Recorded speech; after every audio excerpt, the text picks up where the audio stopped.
है डिफरेंशिएशन। इस लेक्चर में हम डिफरेंशिएशन की डेफिनेशन पढ़ेंगे, इसका फॉर्मूला डिस्कस करेंगे, डिपेंडेंट और इनडिपेंडेंट वेरिएबल्स को डिस्कस करेंगे।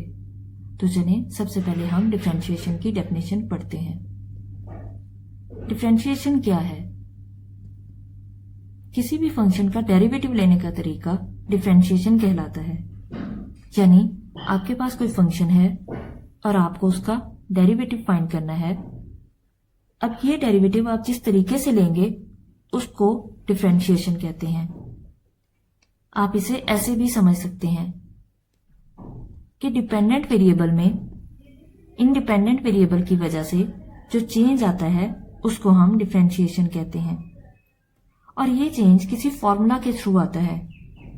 वो फॉर्मूला कौन सा है, हम उस फॉर्मूला को देखते हैं। जैसे आपको डेरिवेटिव फाइंड करना है y का, और y क्या है? y फंक्शन है x का, और आपको विद रिस्पेक्ट टू x इसका डेरिवेटिव लेना है। तो इसके लिए आप ये फॉर्मूला यूज करेंगे। इस फॉर्मूला में डेल्टा x क्या है?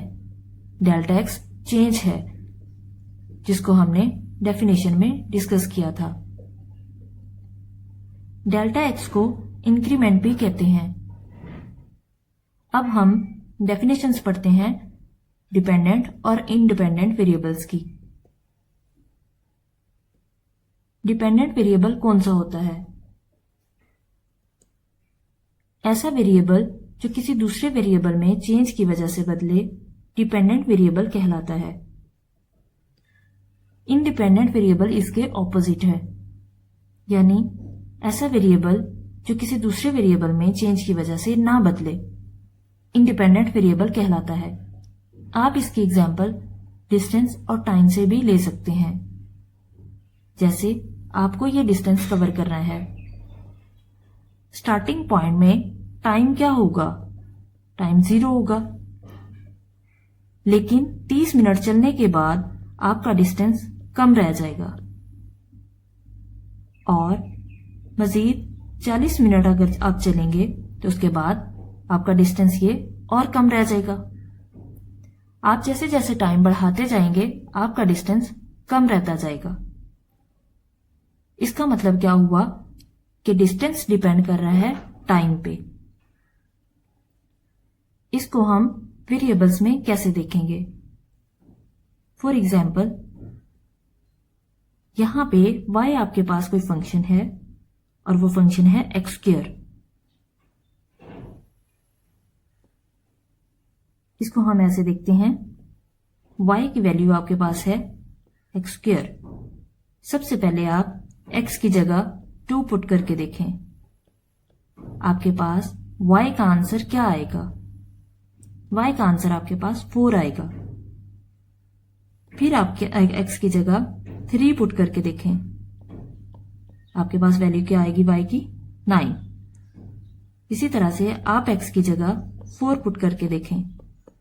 आंसर आया 16। आपने एक बात नोटिस की कि हम सिर्फ x की वैल्यू चेंज कर रहे हैं और y की वैल्यू खुद ब खुद ही चेंज हो रही है। इसका मतलब क्या हुआ? y डिपेंड कर रहा है x पे। तो x और y में से कौन सा डिपेंडेंट वेरिएबल है और कौन सा इंडिपेंडेंट वेरिएबल है? y आपके पास डिपेंडेंट वेरिएबल है और x आपके पास इंडिपेंडेंट वेरिएबल है।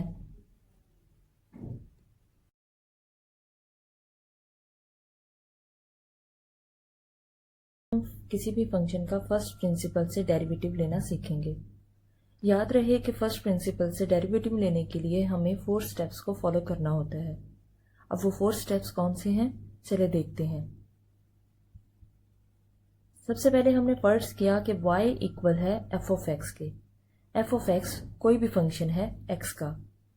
हमने इसे इक्वेशन 1 का नाम दे दिया। अब हम चलते हैं स्टेप 1 पे। स्टेप 1 में हम इक्वेशन 1 में दोनों साइड पे इंक्रीमेंट लगा देंगे, यानी y प्लस डेल्टा y लिख देंगे और x को x प्लस डेल्टा x लिख देंगे और इसे इक्वेशन 2 का नाम दे देंगे। डेल्टा y इंक्रीमेंट है y में और डेल्टा x इंक्रीमेंट है x में। अब हम बात करते हैं स्टेप 2 की। स्टेप 2 में देखें, इक्वेशन 1 से हमें y की वैल्यू मिल रही है जो कि है f ऑफ x। हम ये वैल्यू इक्वेशन 1 में इक्वेशन 2 में y की जगह पुट कर देंगे। इक्वेशन 2 में हमारे पास क्या आ जाएगा y की जगह? f ऑफ x, और बाकी सारी वैल्यूज उसी तरह से। अब हम जानते हैं कि अगर किसी वैल्यू के साथ कोई साइन ना हो तो वहां पे प्लस साइन होता है।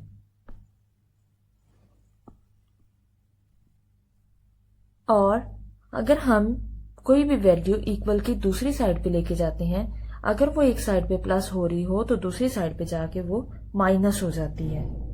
तो जैसे हमारे पास यहाँ f ऑफ x प्लस हो रहा था, इक्वल के दूसरी साइड पे जाके ये माइनस हो गया और बाकी वैल्यूज उसी तरह से आ गई। इसको हमने इक्वेशन 3 का नाम दे दिया। अब हम देखते हैं स्टेप 3। स्टेप 3 में हम इक्वेशन 3 के दोनों साइड को डेल्टा x से डिवाइड कर देंगे और ये हमारे पास इक्वेशन 4 बन जाएगी। अब हम बात करते हैं स्टेप 4 की। स्टेप 4 में हमें जस्ट इक्वेशन 3 की दोनों साइड्स पे लिमिट अप्लाई करनी है और लिमिट हमेशा जो डिवाइड में वैल्यू आ रही होती है उसी के अबाउट ली जाती है। यानी इक्वेशन 4 में हमारे पास डिवाइड में डेल्टा x आ रहा था, तो हमें दोनों साइड पे डेल्टा x टेंड्स टू 0 हमें लिमिट अप्लाई करनी होगी। अब अगर ये लिमिट एग्जिस्ट कर जाती है, यानी इसका कोई आंसर आ जाता है, कोई भी पॉजिटिव आंसर, नेगेटिव या फिर 0, कोई भी कांस्टेंट नंबर आ जाए, इसका मतलब है कि लिमिट एग्जिस्ट कर गई है। अगर लिमिट एग्जिस्ट कर गई है तो हम इसे कहेंगे कि ये डेरिवेटिव है f ऑफ x का विद रिस्पेक्ट टू x।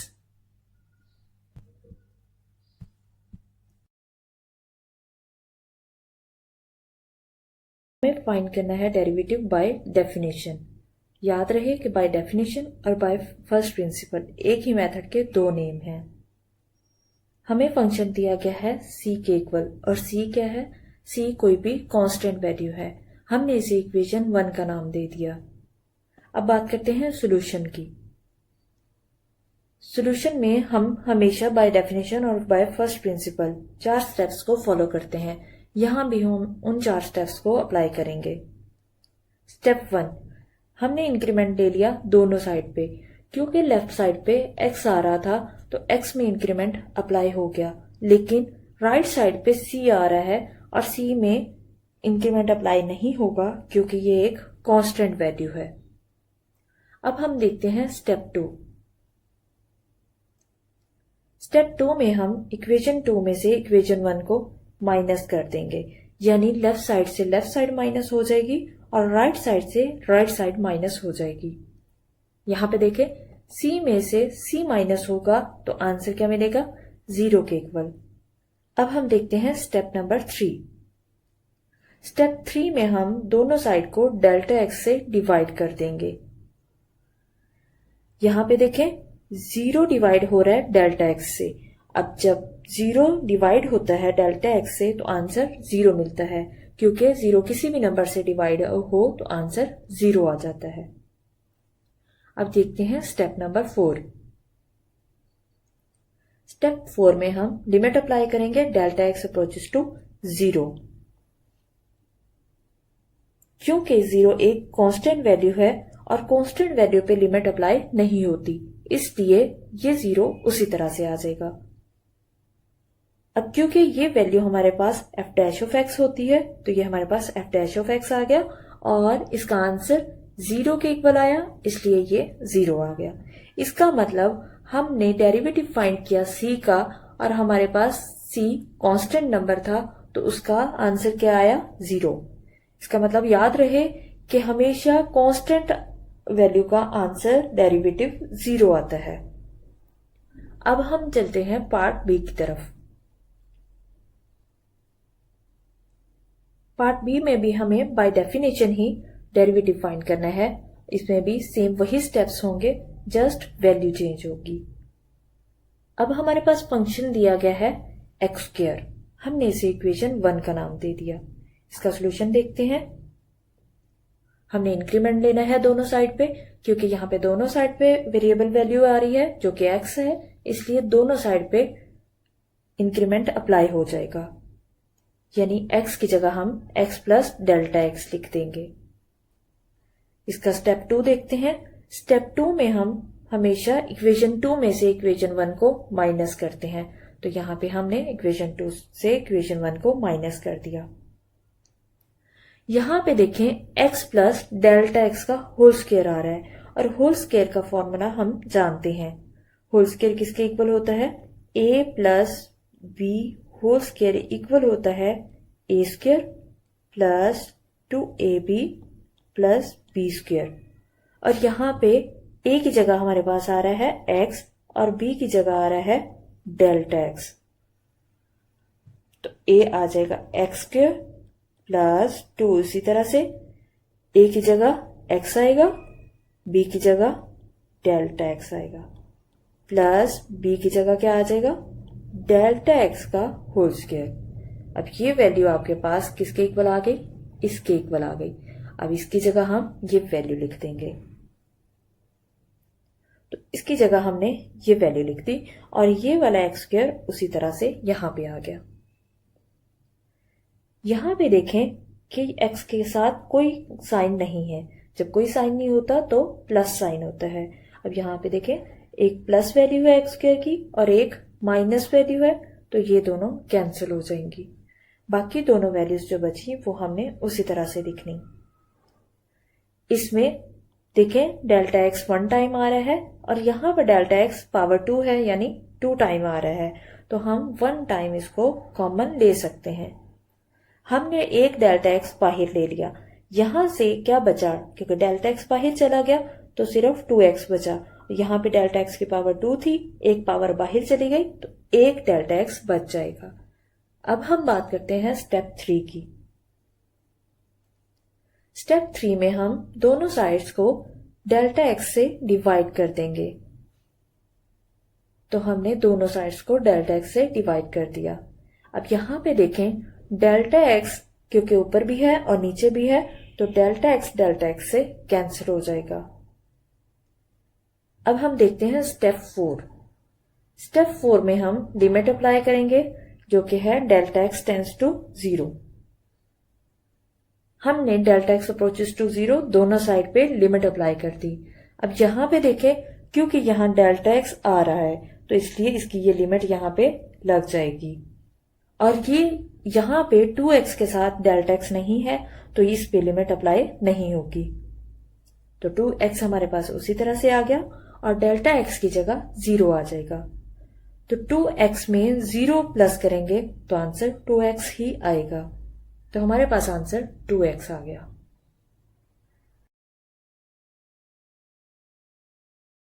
हमें स्क्वायर रूट ऑफ x का x is equal to a पे फर्स्ट प्रिंसिपल से डेरिवेटिव फाइंड करना है।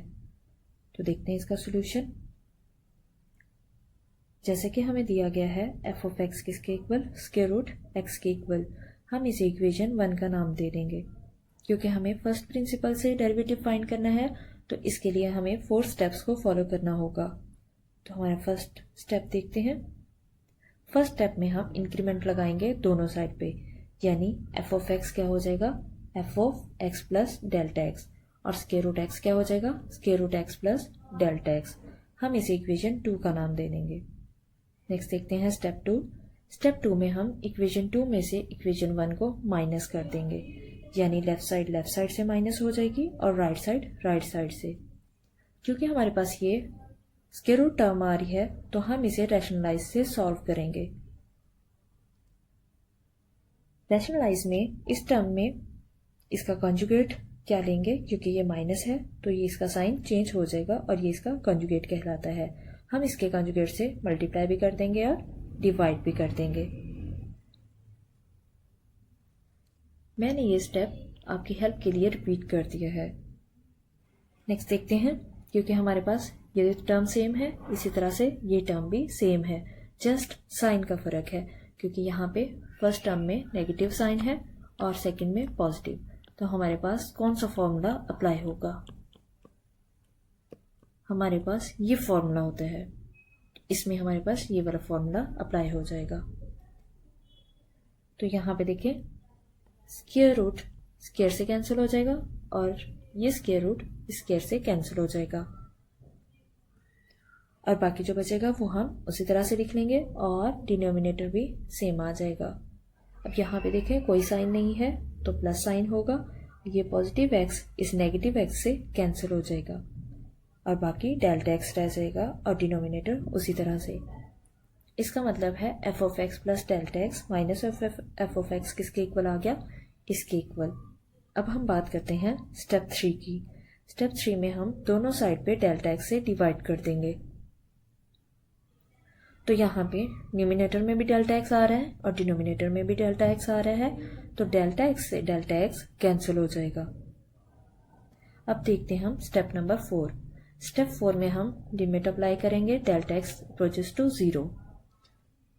क्योंकि limit delta x approaches to 0 है तो जहां पे डेल्टा एक्स होगा वहां पे 0 आ जाएगा। हमारी ये टर्म एफ ऑफ एक्स के equal F dash of x के इक्वल होती है, तो एफ डैश ऑफ एक्स आ गया। और यहाँ पे क्योंकि यहाँ पे एक्स के साथ डेल्टा एक्स नहीं था तो ये वैसे आ गई, डेल्टा एक्स की जगह 0 आ जाएगा। और यहाँ भी स्क्वायर रूट एक्स उसी तरह से आ जाएगा क्योंकि यहाँ भी डेल्टा एक्स नहीं है। अब यहाँ पे देखें इसका कोफिशिएंट 1 होगा, इसका कोफिशिएंट भी 1 होगा, तो 1 square root of x plus 1 square root of x कितना हो जाएगा? 2 स्क्वायर रूट ऑफ एक्स, और न्यूमिनेटर में 1 सेम आ जाएगा। इसका मतलब हमारे पास एफ डैश ऑफ एक्स की वैल्यू क्या आ गई? 1/2 स्क्वायर रूट ऑफ एक्स। अब हमें फाइंड करना है इसकी value at x is equal to a, यानी एक्स की वैल्यू हमें दी गई है ए, तो हम जस्ट यहाँ पे एक्स की जगह ए लिख देंगे, तो ये हमारे पास आंसर आ जाएगा। अब मेरे पास आपके लिए एक छोटा सा नोट है। हम फर्स्ट प्रिंसिपल को डेरिवेटिव बाय डेफिनेशन भी कहते हैं और derivative by ab initio method भी कहते हैं, यानी by first principle, by definition और बाय एब इनिशियो मेथड। हम इन तीनों में ही इन 4 स्टेप्स को फॉलो करते हैं।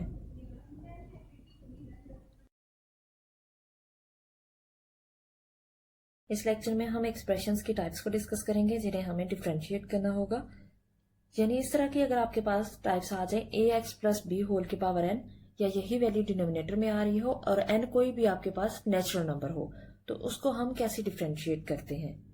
यानी डेरिवेटिव लेना हो इस टाइप का या फिर इस टाइप के एक्सप्रेशंस का फर्स्ट प्रिंसिपल से, और एन कोई भी नेचुरल नंबर हो, तो इसके लिए हम बाइनोमियल थ्योरम की हेल्प लेते हैं।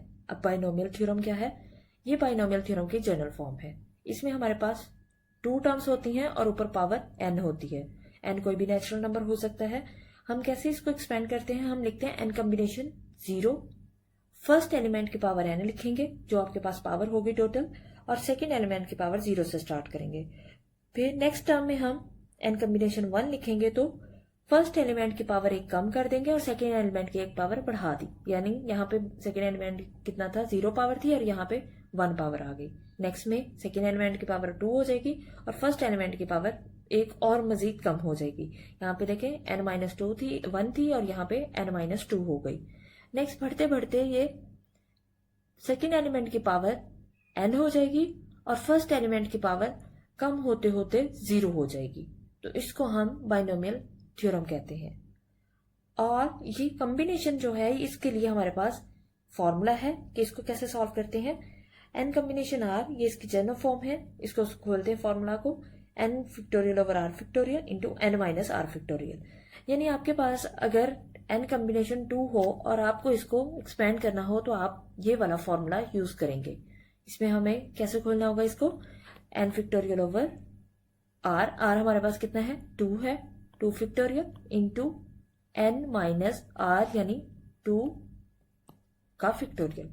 तो इसको इस तरह से हम सॉल्व करते हैं। अब हम इसको एक एग्जांपल से देखते हैं। हमारे पास एग्जांपल 1 है। एग्जांपल 1 में हमें डेरिवेटिव फाइंड करना है ax प्लस बी होल की पावर n का फर्स्ट प्रिंसिपल से, और हमारे पास n कोई भी नेचुरल नंबर है। तो देखते हैं इसका सोल्यूशन। सोल्यूशन में सबसे पहले हम गिवन वैल्यू को y के इक्वल लेट कर लेंगे, और n कोई भी हमारे पास पॉजिटिव इंटीजर है। क्योंकि हमें फर्स्ट प्रिंसिपल से इसको सॉल्व करना है तो इसके लिए हमें 4 स्टेप्स को फॉलो करना होगा। हमारे पास स्टेप नंबर 1 है। स्टेप 1 में हम इंक्रीमेंट लगाएंगे इसकी दोनों साइड पे, यानी y की जगह लिखेंगे y प्लस डेल्टा y और x की जगह लिखेंगे x प्लस डेल्टा x। यहाँ पे देखिए ब्रैकेट आ रही है और बाहर a है, तो ये दोनों से अगर ब्रैकेट खोलेंगे तो मल्टीप्लाई हो जाएगा, तो हमने दोनों से मल्टीप्लाई कर दिया।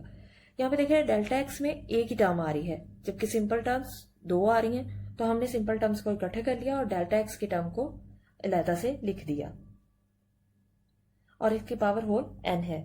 अब क्योंकि यहाँ पे n पावर है और पॉजिटिव नंबर है, तो इसको हम कैसे एक्सपेंड करेंगे, ये टर्म ये मैंने रिपीट कर दिया स्टेप ताकि आपको समझ आ जाए।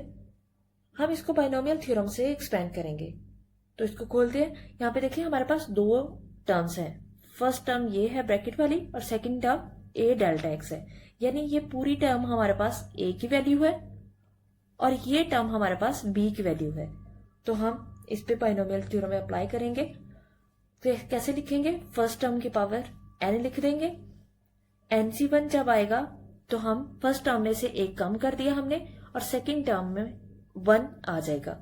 फिर हमने nc2 आएगा तो हम फर्स्ट टर्म में से मजीद 1 कम कर देंगे, n-2 हो जाएगा, और सेकंड टर्म में 1 प्लस हो जाएगा, यानी यहाँ पे 1 था तो यहाँ पे देखें 2 हो गया, plus up to so on. हम इसकी होल पावर कितनी है, एंड पे कितनी लिखेंगे, n लिख देंगे। अब हम जानते हैं कि कोई भी वैल्यू इक्वल के एक साइड पॉजिटिव हो तो दूसरी साइड पे जाके नेगेटिव हो जाती है। तो y को हम दूसरी साइड पे लेके आए तो ये क्या हो जाएगा, नेगेटिव y हो जाएगा। अब हम देखते हैं इसका स्टेप नंबर 2। स्टेप 2 में हम इक्वेशन 1 से y की वैल्यू लेंगे और यहाँ पे y की जगह पुट कर देंगे। हमने y की वैल्यू यहाँ पे पुट कर दी।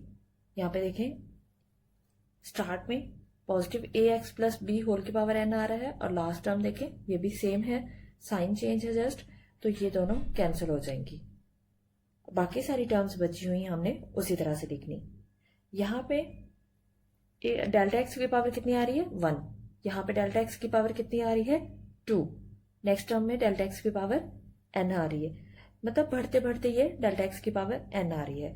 तो हम लास्ट स्मॉलेस्ट जो है पावर वो कॉमन ले सकते हैं। तो हमने यहाँ पे डेल्टा एक्स की पावर 1 कॉमन ले ली।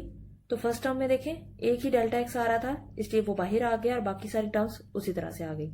सेकंड टर्म में यहाँ पे जब ब्रैकेट खोलेंगे तो a की पावर भी 2 हो जाएगी, और डेल्टा एक्स की पावर 2 थी, एक बाहर चलेगी, एक यहाँ पे लिख दी। अब तो सुमन यहाँ पे a की पावर n आ जाएगी, क्योंकि इसको एक्सपेंड करेंगे। डेल्टा एक्स की पावर n थी, एक बाहर चलेगी तो कितनी हो गई, n-1, यानी 1 कम हो गई। अब यहाँ पे हम इसका थर्ड स्टेप देखते हैं। थर्ड स्टेप में हम डेल्टा एक्स से दोनों साइड पे डिवाइड कर देंगे। तो हमने दोनों साइड को डेल्टा एक्स से डिवाइड कर दिया। डेल्टा एक्स से डेल्टा एक्स कैंसिल हो जाएगा, सेम था न्यूमिनेटर और डिनोमिनेटर। कैंसिल होने के बाद बाकी बची टर्म्स हम वैसे ही लिख लेंगे। अब देखते हैं हम इसका स्टेप नंबर 4। स्टेप 4 में हम दोनों साइड पे delta x approaches to 0 limit apply करेंगे। अब यहाँ पे देखें लेफ्ट साइड पे बाय डेफिनेशन ये क्या बन जाएगा, dy ओवर dx, और राइट साइड पे जहां पे डेल्टा एक्स आ रहा होगा वहां पे 0 आ जाएगा। बाकी सारी टर्म्स उसी तरह से। ये फर्स्ट टर्म देखें, फर्स्ट टर्म में डेल्टा एक्स नहीं था, ये पूरी वैसे आ गई। सेकंड टर्म में यहां तक डेल्टा एक्स नहीं है तो ये वैसे आ गया। यहाँ पे डेल्टा एक्स आ रहा है तो इसकी जगह क्या आ गया, 0 आ गया। अब to so on last term में देखें, लास्ट टर्म में a की पावर n उसी तरह से आ गई, और यहाँ पे डेल्टा एक्स आ रहा था तो डेल्टा एक्स की जगह कितना आ गया, 0, और ऊपर n-1 पावर उसी तरह से आ गई। अब यहाँ पे क्योंकि ये 0 आ रहा है तो ये 0 जब इस पूरी टर्म से मल्टीप्लाई होगा तो आंसर क्या हो जाएगा, 0। अब टू सो ऑन सब में डेल्टा एक्स आ रहा था, सबकी जगह 0 आएगा, सारी टर्म्स 0 हो जाएंगी। और लास्ट टर्म में देखें, लास्ट टर्म भी यहाँ पे a n से मल्टीप्लाई होगी तो 0 हो जाएगी, यानी यहां से ये सारी टर्म्स ही 0 हो जाएंगी। तो हमने इनकी जगह क्या लिख दिया, 0 लिख दिया। अब क्योंकि ये फर्स्ट टर्म में जब 0 से ऐड होंगे तो कोई फर्क नहीं पड़ेगा, वही फर्स्ट टर्म उसी तरह से आ जाएगी। तो ये हमारे पास फर्स्ट टर्म उसी तरह से आ गई, यानी हमने डेरिवेटिव फाइंड किया ए एक्स प्लस बी होल की पावर एन का, और उसका आंसर क्या आ गया, उसका आंसर हमारे पास ये आया। और एन सी वन हम एन ही लिखते हैं क्योंकि इसको एक्सपैंड करें तो हमारे पास आंसर एन ही आता है, इसलिए हमने इसको एन लिख दिया और बाकी टर्म ये इसी तरह से आ गई। याद रखें कि n c zero, n combination 0 1 होता है और एन कम्बिनेशन 1 n होता है और n कम्बिनेशन n भी 1 होता है। ये टर्म्स आप याद कर लें। n combination 0 is 1, n combination 1 n होता है, n कम्बिनेशन n भी 1 होता है। और इसके कुछ फॉर्मूलाज को डिस्कस करेंगे। तो देखते हैं थ्योरम की स्टेटमेंट। स्टेटमेंट में हमें y दिया गया है c f ऑफ x के इक्वल, और हमें इसका डेरिवेटिव प्रूव करना है equal to c f dash of x। तो देखते हैं इसका प्रूफ। प्रूफ में सबसे पहले गिवन वैल्यू ये जो है y is equal to c f of x, इसको हम इक्वेशन 1 का नाम दे देंगे। अब क्योंकि इसका डेरिवेटिव हमने प्रूव करना है तो इसके लिए हम 4 स्टेप्स को फॉलो करेंगे। हमारा स्टेप नंबर 1 है, हम स्टेप 1 में इंक्रीमेंट अप्लाई करेंगे इक्वेशन 1 में दोनों साइड पे, यानी y की जगह लिखेंगे y प्लस डेल्टा y और x की जगह लिखेंगे x प्लस डेल्टा x। अब क्योंकि ये y इस साइड पर पॉजिटिव है, जब हम इक्वल की दूसरी साइड पे लेके जाएंगे तो ये माइनस y हो जाएगा और हम इसे इक्वेशन 2 का नाम दे देंगे। अब हम देखते हैं स्टेप नंबर 2। स्टेप 2 में हम इक्वेशन 1 से y की वैल्यू लेंगे और इक्वेशन 2 में पुट कर देंगे। हमने इक्वेशन 2 में y की वैल्यू इसकी जगह पे पुट कर दी। यहाँ पे देखें, यहाँ भी आपके पास c आ रहा है और यहाँ भी c आ रहा है, तो ये c दोनों में कॉमन आ जाएगा। हमने कॉमन ले लिया। अब हम देखते हैं इसका स्टेप नंबर 3। स्टेप 3 में हम दोनों साइड को डेल्टा x से डिवाइड कर देंगे। हमने डेल्टा x से डिवाइड कर दिया। अब हम देखते हैं स्टेप नंबर 4। स्टेप 4 में हम लिमिट अप्लाई करेंगे डेल्टा x अप्रोचेस टू 0। हमने दोनों साइड पे लिमिट ले ली। अब यहाँ पे देखें, ये c एक कांस्टेंट वैल्यू है और लिमिट आप कहाँ पे अप्लाई कर रहे हैं, डेल्टा x अप्रोचेस टू 0, तो c पे लिमिट अप्लाई नहीं होगी और c को हम बाहर लिख लेंगे। तो हमने c को बाहर लिख लिया और लिमिट अप्लाई होगी इस पूरी वैल्यू पे। अब बाय डेफिनेशन ये लेफ्ट साइड किसके इक्वल होगी, ये dy ओवर dx के इक्वल होती है। c क्योंकि कांस्टेंट वैल्यू थी ये उसी तरह से आ गई, और ये पूरी डेफिनेशन है किसकी, डेरिवेटिव की, तो ये किसके इक्वल हो गया, f डैश ऑफ x के। इसका मतलब है कि हमने डेरिवेटिव लिया सी एफ ऑफ एक्स का जो कि y था, तो हमारे पास एक किसके इक्वल आ गया, ये c f dash of x के इक्वल आ गया। तो ये हमने प्रूव कर दिया। हम इसको ऐसे भी लिख सकते हैं कि डी ओवर डी एक्स, यानी हमने डेरिवेटिव लिया किसका, सी एफ ऑफ एक्स का, वो इक्वल आया, कांस्टेंट फंक्शन बाहर आ गया और डेरिवेटिव हो गया एफ ऑफ एक्स का। ये हमारे पास इसका प्रूव आ गया है। अब हम कुछ इसके बेसिक फॉर्मूलाज को डिस्कस करते हैं।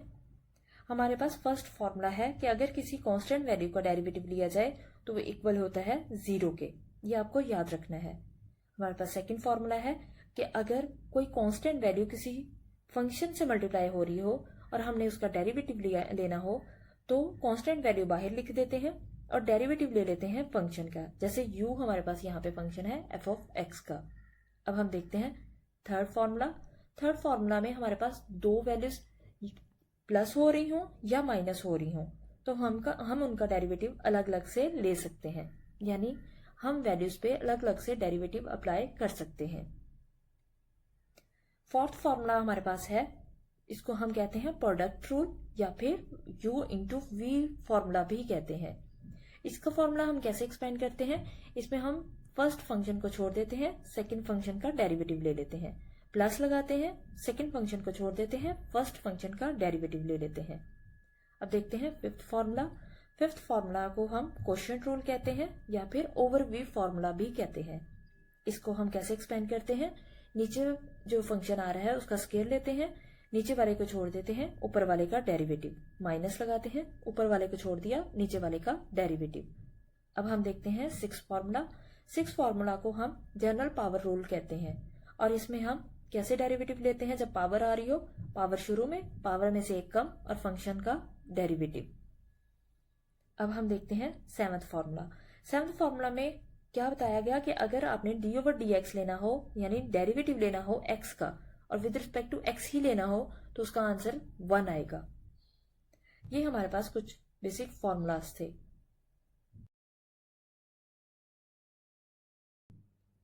क्वेश्चन 1 में हमें y का डेरिवेटिव फाइंड करना है कोई भी सुटेबल सब्स्टिट्यूशन यूज करते हुए।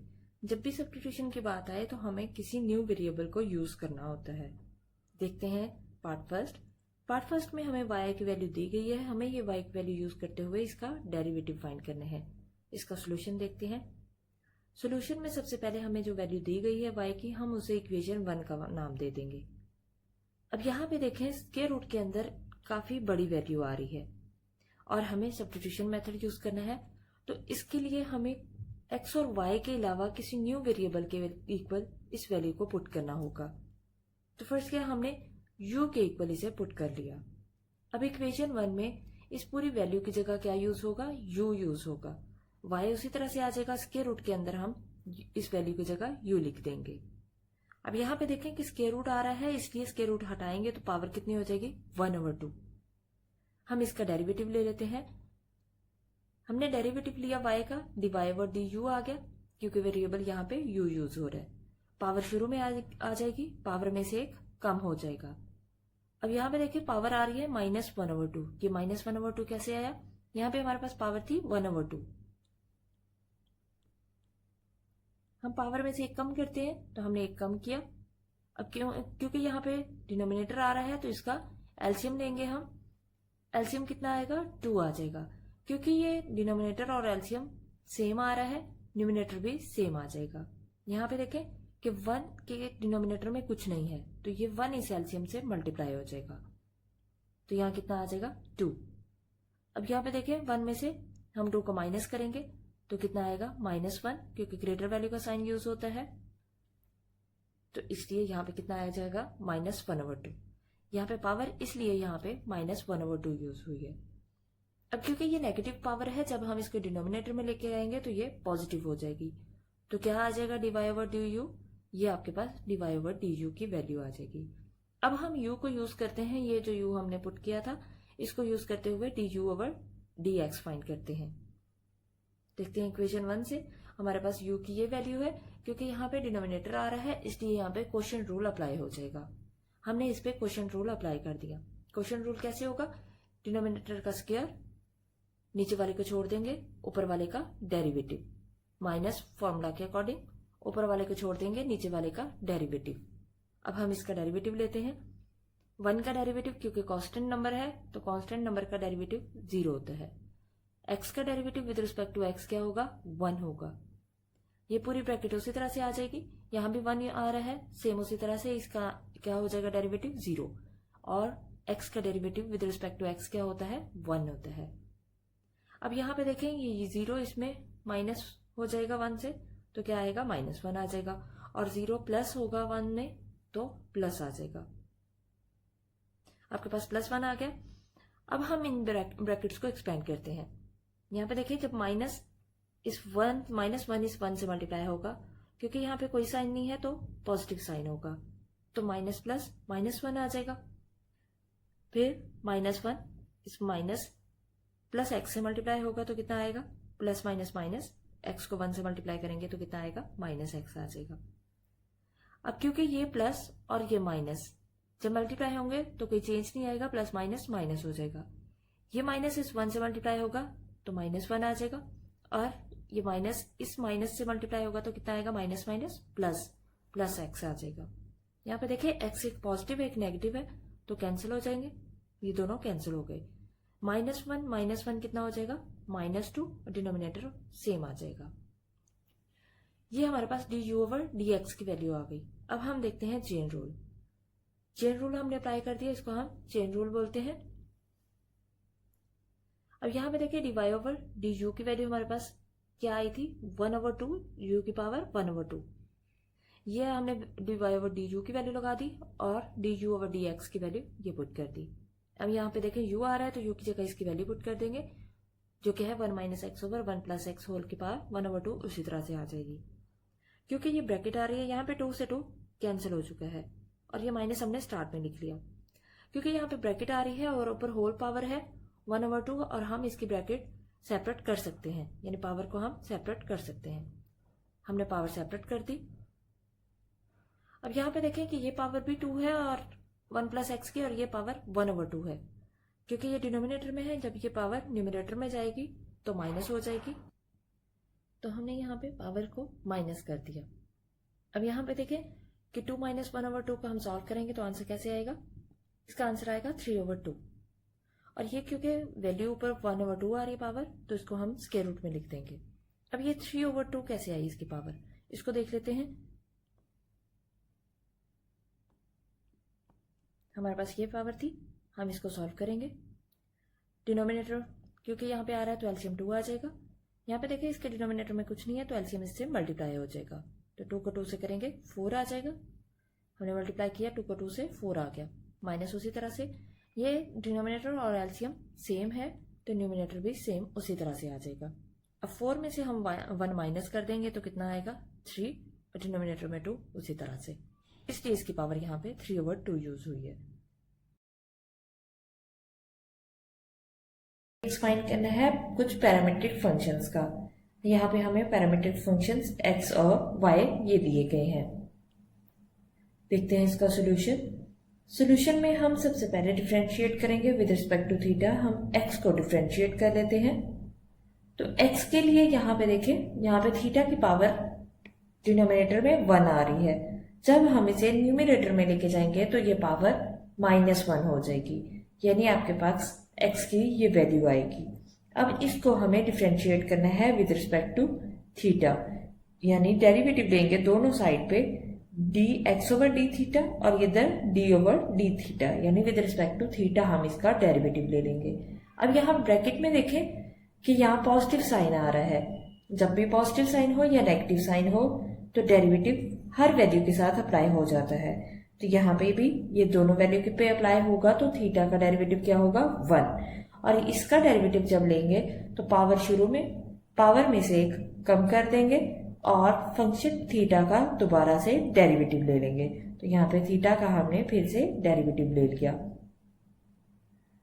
ये स्टेप मैंने आपके लिए रिपीट किया है। यहाँ पे d थीटा था तो इसलिए आंसर कितना आ जाएगा?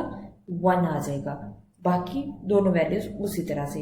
अब यहाँ पे देखें ये पावर्स -1 है तो कितनी हो जाएगी? -2 हो जाएगी, और 1 इससे मल्टीप्लाई करे होगा तो यही थीटा की पावर -2 आ जाएगा, और ये प्लस माइनस क्या हो गया? माइनस हो गया। तो यहाँ देखें आप, ये नेगेटिव ऊपर पावर है, जब ये डिनोमिनेटर में जाएगी तो ये पावर पॉजिटिव हो जाएगी। हम इसे लिख सकते हैं 1/थीटा की पावर 2। क्योंकि यहाँ पे डिनोमिनेटर आ रहा है तो डिनोमिनेटर के लिए हम एलसीएम लेंगे। इसका एलसीएम जो भी डिनोमिनेटर में आएगा वो एलसीएम में आ जाएगा। तो थीटा स्क्वायर एलसीएम में आ गया। क्योंकि इस 1 के डिवाइड में कुछ नहीं है, इसके डिनोमिनेटर में कुछ ना हो, तो ये एलसीएम से मल्टीप्लाई हो जाता है। जब हम 1 को थीटा स्क्वायर से मल्टीप्लाई करेंगे तो आंसर कितना आएगा? Theta square. और ये थीटा स्क्वायर है और एलसीएम भी थीटा स्क्वायर है, तो इसलिए न्यूमरेटर भी सेम उसी तरह से आ जाएगा। तो 1 को हमने उसी तरह से लिख दिया। अब हम देखते हैं y को भी हमें डिफरेंशिएट करना है विद रिस्पेक्ट टू थीटा।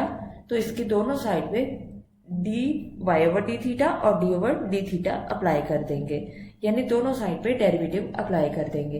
अब यहाँ पे देखें आपके पास थीटा आ रहा है तो थीटा का derivative with respect to theta 1 होगा, और 1 एक कांस्टेंट नंबर है तो इसलिए इसका डेरिवेटिव 0 आ जाएगा। 1 में 0 प्लस करेंगे तो आंसर कितना आएगा? 1 आ जाएगा। अब हम देखते हैं, इस पे अप्लाई करेंगे चेन रूल। चेन रूल क्या होता है? dy/dx को हम लिख लेंगे थर्ड, हमारे पास वेरिएबल थीटा आ रहा है, हमने विद रिस्पेक्ट टू थीटा इसको डिफरेंशिएट किया है, इसलिए हम लिखेंगे dy/d थीटा dθ/dx। ये हमारे पास चेन रूल है। इसमें हम dy/d थीटा की वैल्यू हमारे पास है, वो वैल्यू लगा देंगे, और dθ/dx की वैल्यू भी हमारे पास है, तो दोनों वैल्यूज यहाँ पे पुट कर देंगे। dy/d थीटा की वैल्यू हमारे पास 1 आई है तो इसकी जगह क्या आ जाएगा? 1, और dθ/dx की वैल्यू हमारे पास थीटा स्क्वायर -1 आई है, तो इसलिए ये वैल्यू इसकी जगह पुट हो जाएगी। अब यहाँ पे देखें ये पूरी वैल्यू इस 1 से मल्टीप्लाई हो रही है तो ये वही वैल्यू आ जाएगी, तो ये हमारे पास इसका आंसर आ जाएगा। हम फर्स्ट डेरिवेटिव लेंगे फंक्शन का, तो देखते हैं इसके लिए क्वेश्चन। फर्स्ट डेरिवेटिव को हम एफ डैश ऑफ एक्स से भी डिनोट करते हैं। ये हमें गिवन फंक्शन है, तो इसका हमें फर्स्ट डेरिवेटिव लेना है। देखते हैं इसके लिए सोल्यूशन। सोल्यूशन में सबसे पहले हम गिवन फंक्शन लिखेंगे, जो कि हमारे पास है e की power square root of x minus 1। इसको डिफ्रेंशिएट करेंगे, तो डिफ्रेंशिएट करने के लिए हम फर्स्ट डेरिवेटिव ले रहे हैं, तो इसलिए एफ डैश ऑफ एक्स लिखेंगे और D over d x apply करेंगे, क्योंकि हम विद रिस्पेक्ट टू एक्स इसका डेरिवेटिव ले रहे हैं। हमें पता है कि e की पावर एक्स का डेरिवेटिव e की पावर एक्स ही होता है, लेकिन जो ऊपर पावर आ रही होती है उसका हम दोबारा से डेरिवेटिव ले लेते हैं, यानी D over d x of x. तो यहाँ पे हमने उसी तरह से लिखा e की power x square root x minus 1 उसी तरह से आ गया। D over d x of power क्या है, स्क्वायर रूट एक्स माइनस 1, इसका फिर से डेरिवेटिव।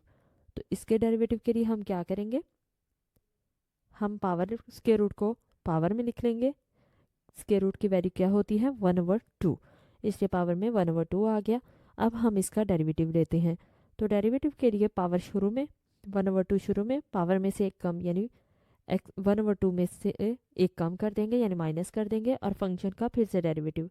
एक्स का डेरिवेटिव क्योंकि 1 ही होता है, इसलिए साथ लिखें या ना लिखें फ़र्क नहीं पड़ता, और 1 हमारे पास कांस्टेंट वैल्यू है, इसका डेरिवेटिव 0 आ जाएगा।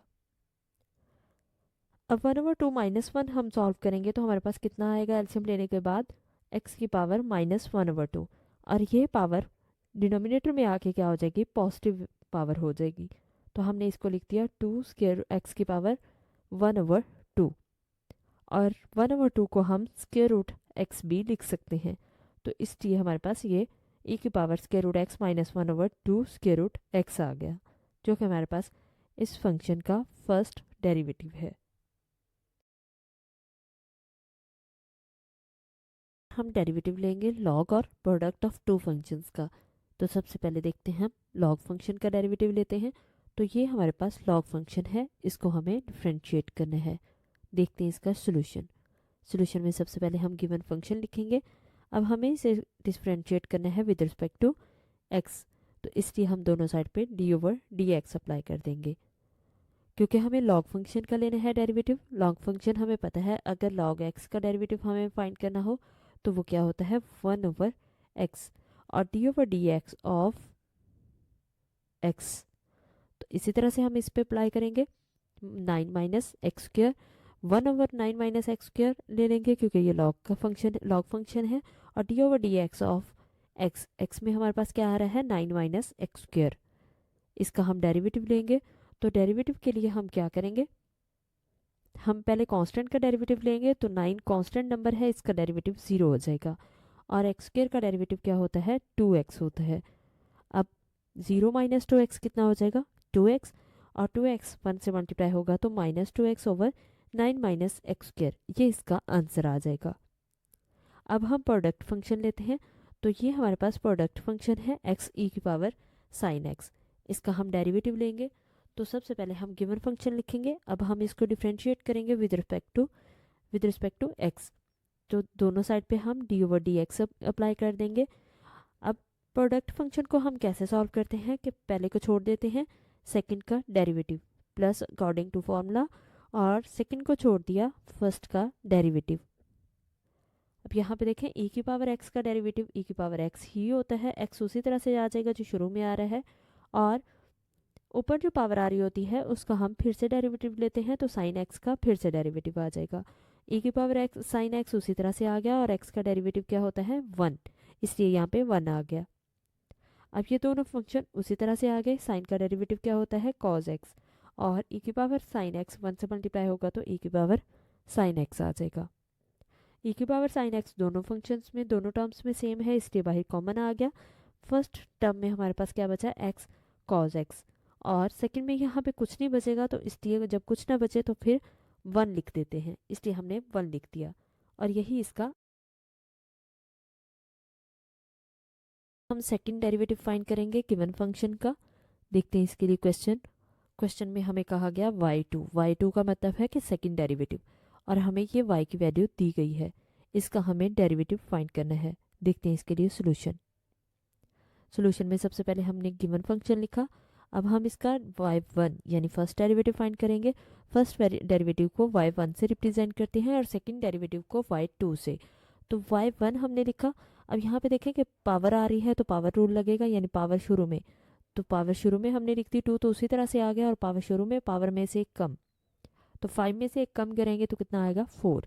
और x का फिर से डेरिवेटिव लेते हैं, वो 1 आता है यहाँ पे, डॉट 1 यानी मल्टीप्लाई बाय 1। और ये लिखें या ना लिखें फ़र्क नहीं पड़ता।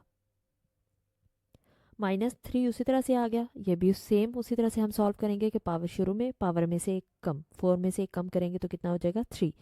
और यहाँ पे देखें कि 4 उसी तरह से आ गया और एक्स क्यूब का डेरिवेटिव है, तो 3 पावर शुरू में और 3 में से एक कम करेंगे तो कितना आ जाएगा 2। और x का डेरिवेटिव हमें पता है क्या होता है, 1 होता है।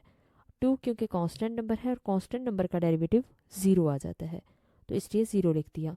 अब हम इसको सॉल्व करेंगे। 5 को 2 से मल्टीप्लाई किया 10 एक्स की पावर 4, 3 4 ज़ा 12 एक्स की पावर 3, 4 3 ज़ा 12 एक्स की पावर 2 प्लस 1 और 0 ख़त्म हो जाएगा। अब हम इसका दोबारा डेरिवेटिव लेंगे तो y2 लिखेंगे, यानी अब ये y1 है हमारे पास, इसका दोबारा डेरिवेटिव लेंगे तो ये हमारे पास क्या आ जाएगा, इसका डेरिवेटिव लेंगे तो y2 आ जाएगा। और 10 उसी तरह से क्योंकि कांस्टेंट नंबर था, 4 क्योंकि पावर आ रही है, पावर शुरू में पावर में से एक कम, 4 - 1 3 हो जाएगा। 12 उसी तरह से आ जाएगा, कांस्टेंट वैल्यू है, कोफिशिएंट है इसका इसलिए। और 3 शुरू में 3 में से एक कम 2 आ जाएगा, 2 शुरू में 2 में से एक कम 1 आ जाएगा। और 1 क्योंकि कांस्टेंट वैल्यू है तो इसका डेरिवेटिव 0 आ गया। अब हम इसको मल्टीप्लाई कर लेते हैं। 10 4 ज़ा 40 एक्स की पावर 3, 12 3 ज़ा 36 एक्स की पावर 2 और 12 2 ज़ा 24 एक्स की पावर 1। ऊपर 1 लिखें या ना लिखें फ़र्क नहीं पड़ता। तो ये हमारे पास सेकंड डेरिवेटिव। हम मैक्लॉरिन सीरीज़ को सॉल्व करेंगे। देखते हैं इसके लिए क्वेश्चन। हमें कहा कि मैक्लॉरिन सीरीज़ को अप्लाई करते हुए इस फंक्शन को सॉल्व करें, तो इस फंक्शन को हम प्रूव करेंगे इसके इक्वल। देखते हैं इसका सोल्यूशन। क्योंकि हमें गिवन फंक्शन दिया गया है log of 1 + x, तो सबसे पहले मैक्लॉरिन सीरीज़ में f of 0 को यूज़ करते हैं, तो इसलिए हम फंक्शन में x की जगह 0 पुट करेंगे। जहाँ जहाँ x आ रहा है वहाँ पे हमारे पास क्या हो जाएगा 0। तो यहाँ पे 1 + 0 1 होगा, log 1 हमें पता है किसके इक्वल होता है 0 के, तो f of 0 की वैल्यू हमारे पास 0 आ गई। अब हम इसको डिफ्रेंशिएट करेंगे गिवन फंक्शन को विद रिस्पेक्ट टू x, तो log of 1 + x का डेरिवेटिव क्या आएगा 1/1 + x। और फर्स्ट डेरिवेटिव को हम डैश से रिप्रेजेंट करते हैं, f' ऑफ x यानी सिंगल डैश से। तो जो डिनोमिनेटर में वैल्यू आ रही है उसको हम ब्रैकेट में अगर पावर में लेके जाएंगे तो ऊपर जाके न्यूमिनेटर में ये -1 हो जाएगी पावर, और इसको हम इक्वेशन 1 का नाम दे देंगे। अब मैक्लॉरिन सीरीज़ में हमें f' ऑफ 0 चाहिए होता है, तो इसलिए हम x की जगह 0 पुट करेंगे इक्वेशन 1 में। तो जहाँ पे x आ रहा है वहाँ पे 0 आ जाएगा। 1 + 0 1 होगा, और 1 की पावर -1 1 ही होती है, 1 की कोई भी पावर लें 1 ही आता है आंसर, इसलिए 1 आ गया। अब हम इसको डिफ्रेंशिएट करेंगे विद रिस्पेक्ट टू x, इस इक्वेशन 1 को, तो हमारे पास क्या आएगा f' ऑफ x -1, ये पावर शुरू में आ जाएगी, पावर में से एक कम करेंगे तो -2 आ जाएगा। और डेरिवेटिव ऑफ 1 + x, ये हमारे पास 1 का डेरिवेटिव 0 और x का डेरिवेटिव 1 आ जाएगा। क्योंकि मैक्लॉरिन सीरीज़ में हमें क्या चाहिए होता है कि 1 + 0 1 होगा, और 1 लिखें या ना लिखें फ़र्क नहीं पड़ता, ये -1 भी मल्टीप्लाई होके वही वैल्यू आ जाएगी। और इसको हम इक्वेशन 2 का नाम दे देंगे। और मैक्लॉरिन सीरीज़ में क्योंकि f' ऑफ 0 चाहिए होता है, तो x की जगह पे हम 0 पुट करेंगे। तो जहाँ पे x आ रहा है वहाँ पे क्या आ जाएगा 0 आ जाएगा। तो 1 + 0 1 आएगा, और 1 का की पावर ऊपर -2 1 ही होती है, इसलिए यहाँ पे -1 आ जाएगा। ये माइनस शुरू में वैसे ही आ गया और इसका आंसर 1 आ गया। अब हम इक्वेशन 2 को with respect to x differentiate करेंगे, तो ये हमारे पास क्या हो जाएगा, पहले f' था, अब ट्रिपल' हो जाएगा, यानी थर्ड डेरिवेटिव। तो पावर शुरू में ये माइनस उसी तरह से था, -2 शुरू में आएगा, -2 में से -1 करेंगे तो -3 हो जाएगा। अब हम इसको x की जगह क्या पुट करेंगे 0 पुट करेंगे इक्वेशन 3 में, तो जहाँ पे x है वहाँ पे 0 आ जाएगा। 1 + 0 की पावर -3 1 होता है, ये माइनस माइनस प्लस हो गया, तो प्लस हम शुरू में लगाएं या ना लगाएं इसमें फ़र्क नहीं पड़ता। तो 2 × 1 कितना आ गया 2। अब हम फोर्थ डेरिवेटिव फाइंड करेंगे, तो फोर्थ डेरिवेटिव के लिए हम क्या लेते हैं,